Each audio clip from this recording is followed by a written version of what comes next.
జడ భరతుని కథ. పరాశర మునీంద్ర, మీ అనుగ్రహముచే ప్రహ్లాదుని చరిత్రను విని కృతార్థుడనైతిని.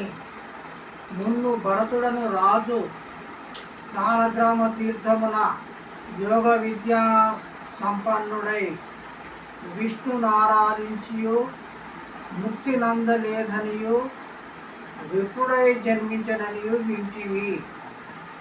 అందులో కేమి ఏతువు సంచారి అయి తరించిన బ్రహ్మ విద్యా విశారదుడై ఉత్తమ గతులందన ఈ వివరములెల్లా వెల్లడింప భరతుని కథ చెప్ప ప్రార్థనయని మైత్రేయుడు అడగగా పరాశరుడిట్లని చెప్పాను. భరతుడు రాజ్యపాలనం చేయుచు కాలక్రమమున భక్తి తత్పరుడై ముక్తి నొందగోరి పాలగ్రామమేగి విష్ణువును ఆరాధించుచుండెను. ఒకనాడు నదికేగు సరికి నిండు చూలు గల జింక దప్పికొని నదిలో నీరు త్రాగుచుండెను. అంతలోనొక సింహము గర్జన చేయగా బెదిరిన జింక చెంగున ఆవలకు దుమికెను. ఆ సమయమున గర్భమున గల కూన నీట పడెను. తల్లి జింక ప్రాణములు విడుచుట వలన భరతుడు ఆ పిల్లను రక్షించి ఆశ్రమమునకు గొంపోయెను. తల్లి లేని ఆ జింక పిల్లను భరతుడు అతి గారాభముగా సాకుచుండుట వలన ఒకరినొకరు క్షణమైన విడిచి విండు లేనంత చనువు ఏర్పడినది. ఒకనాడా జింక మేతకేగి వచ్చుట ఆలస్యమగుట వలన భరతుడు దాన్ని వెదకుచు అడవి అంతటను తిరిగెను. నాటి నుండి తన జప తపాదులకు స్వస్తి చెప్పి దాన్ని సాకుడే నిత్య విధిగా కాలము గడపసాగెను. భరతునకు మరణకాలం ఆసన్నమాయను. జింకను చెంత చేర్చుకొని దాని కొరకై కన్నీరు మున్నీరుగా విలపించుచు అసువులను వీడెను.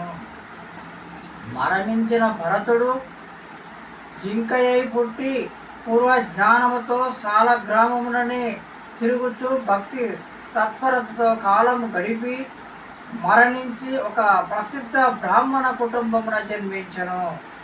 ధర్మ సంపన్నుడై కులాచార నిష్ఠ గరిష్ఠుడై ఇకనైనను తాను హరిధ్యాన నిమగ్నుడై తరించవలనని యోచించుచు పిచ్చివాని వలె తిరుగుచుండెను. తల్లిదండ్రులు కూడా స్వర్గస్థులు అగుటచే భరతుడు కందమూలాదులను తినుచు అందందు తిరుగుచు భావ్య ప్రపంచ చింతను వర్జించి నిరంతర భగవద్ధ్యానం చేయుచు చూపరులకు జడులు వలె కనపడుచుండెడువాడు. అందువలన జడభరతుడని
కనుక ఈ యావత్ భారతమును భూమి భరించుచున్నది.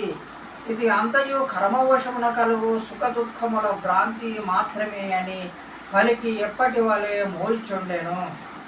మహారాజు అతని మాటలకు నివ్వెరపోయి క్రిందకు దిగి వాని పాదములపై వ్రాలి, మహాత్మా, అజ్ఞానుడనై నీ ఎడల అపరాధము చేసి తిని జ్ఞాన సంపన్నుడవగు నీవిట్లేలా తిరుగుచుంటివని అడిగి విషయమేలా తెలుసుకొనెను. రాజా, ధర్మాధర్మములు సుఖదుఖముల వలన గాని వ్యక్తము కావు. సోహమును దాని లోహ చేయుట చేత మాత్రమే సాధ్యము. ఆ శబ్దముచే తెలియదగిన వాడునకు పరమాత్మ సర్వము తానే అవి ఉండగా కాలు చేతులు గల ఈ దేహము నాదనుకొనుట అజ్ఞానము వలనే గదా. ఈ పల్లకి దారువా వృక్షమా? అట్లేలా దీనిని పిలువరు. వృక్షము నుండి గ్రహించిన దారువులు ఒక రూపు కల్పించి కూర్చుంచుట వలనే ఇది పల్లకి అనబడుచున్నది. చరాచర జగత్తునందట్లే మూలము నుండి లభించు వివిధ పదార్థముల సమ్మేళన రీతులను బట్టి వివిధ ఆకారములు గదా.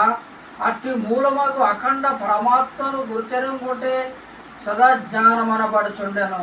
కనుక రాజా, నీది, నాది, నేను, నీవు అను అహమును వదిలి సచ్చిదానంద స్వరూపమును తెలుసుకున్న ప్రజలకు రాజు, తల్లిదండ్రులకు పుత్రుడవు, పుత్రులకు తండ్రివి, భార్యకు భర్తవు, పలు రీతులకు బంధువులకు వివిధ వరుసల వాడు అగు నీవు వీటన్నిటి ఎవరిగా చెప్పుకొనగలుగుదువు? వీటన్నిటికీ ఒకడవైన నీవు, అట్టి నీవు నీవను వారి అందరకు ఒక్కటే యగు పరమాత్మను గుర్తించి తరించగలవు అని ఉపన్యసించ, మహానుభావ, మీరు సామాన్యులు కారు. విరక్తుడనై కపిల మహాముని వద్దకు పరమార్థమును గూర్చి తెలియ నడుగుట కేగుచుంటిని. అంతటి సామర్థ్యము గల మీరు తారసిల్లిరి అనుగ్రహించి హితోపదేశమునర్చి శ్రేయమును కూర్చి నన్ను ధన్యుని చేయ ప్రార్థనయని వినమ్రుడై ప్రార్థించను. మహారాజా, నీవు నన్ను అడుగునది పరమార్థమా లేక శ్రేయమును గూర్చియా? శ్రేయములు పరమార్థమునిచ్చును కదా అని అడిగితివేని శుభములు అనేక రీతులు నిత్య దేవతారాధన యుక్తమని తలంచితివేని సంసార సుఖము రాజ్య నిర్వహణ అందువలన సుఖ దుఃఖములు తప్పవు. యజ్ఞయాగాదులు శ్రేయములను కొంటివేని అందువలన స్వర్గఫలము సిద్ధించి కొంతకాలమునకు నశించును. ధర్మమునకై ధనమును వెచ్చింతురు, కామ్యమునకై ధనమును వెచ్చింతురు. ధ్యాన నిమగ్నుడగు జీవుడు పరమాత్మ ఒక రూపుడై ప్రకాశింతురు. పుత్రుడు పరమార్థమైన పుత్రుడే గనక ఇది పరంపర విస్తరణము.